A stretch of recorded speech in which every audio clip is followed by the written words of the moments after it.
BJP മികച്ച സ്ഥാനാർത്ഥികളെയാണ് പ്രഖ്യാപിച്ചിരിക്കുന്നതെന്ന് സംസ്ഥാന അധ്യക്ഷൻ കെ സുരേന്ദ്രൻ. സംസ്ഥാനം നൽകിയ പട്ടികയിലുള്ളവരാണ് സ്ഥാനാർത്ഥികൾ.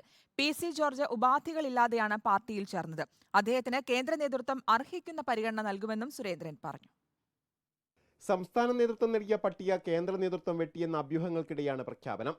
മുന്നേറ്റമുണ്ടാക്കാൻ കഴിയുന്ന മികച്ച സ്ഥാനാർത്ഥികളാണ് മത്സരരംഗത്തേക്ക് എത്തുന്നതെന്ന് കെ സുരേന്ദ്രൻ അവകാശപ്പെട്ടു. സംസ്ഥാന നേതൃത്വം നൽകിയ പട്ടികയിൽ ഉൾപ്പെട്ടവരാണ് സ്ഥാനാർത്ഥികൾ. സംസ്ഥാന ഘടകത്തിൻ്റെ നിർദ്ദേശങ്ങൾ പൂർണ്ണമായിട്ടും കേന്ദ്ര നേതൃത്വം അംഗീകരിച്ചു എന്നുള്ളത് സന്തോഷം നൽകുന്ന കാര്യമാണ്. പ്രമുഖരായിട്ടുള്ള സ്ഥാനാർത്ഥികളെയാണ് ഈ വരുന്ന ലോക്സഭാ തെരഞ്ഞെടുപ്പിലേക്ക് NDA നിർദ്ദേശിച്ചിരുന്നത്. അവരെല്ലാവരും തന്നെ പട്ടികയിൽ ഉൾപ്പെട്ടിരിക്കുന്നു എന്നുള്ള സന്തോഷം ഞാൻ ആദ്യമേ പങ്കുവെക്കുകയാണ്. അതിർത്തി പരസ്യമാക്കിയ പി.സി. ജോർജിന് ഉപാധികളില്ലാതെയാണ് പാർട്ടിയിൽ ചേർന്നതെന്ന മറുപടി.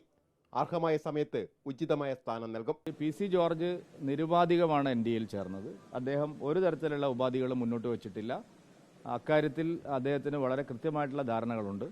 അദ്ദേഹത്തിന് അർഹമായിട്ടുള്ള പരിഗണന കേന്ദ്ര നേതൃത്വം, സംസ്ഥാന BJP നേതൃത്വം, പി.സി. ജോർജ് BJPയിലേക്ക് ചേർന്നതുകൊണ്ട് വലിയ തോതിൽ അർഹമായിട്ടുള്ള പരിഗണന അദ്ദേഹത്തിന് ലഭിക്കും. വനിതാ പ്രാതിനിധ്യത്തിൽ ശോഭാ സുരേന്ദ്രന്റെ പേര് ഊന്നിപ്പറഞ്ഞാണ് BJPയുടെ നിശ്ചയദാർഢ്യം സുരേന്ദ്രൻ ആവർത്തിക്കുന്നത്.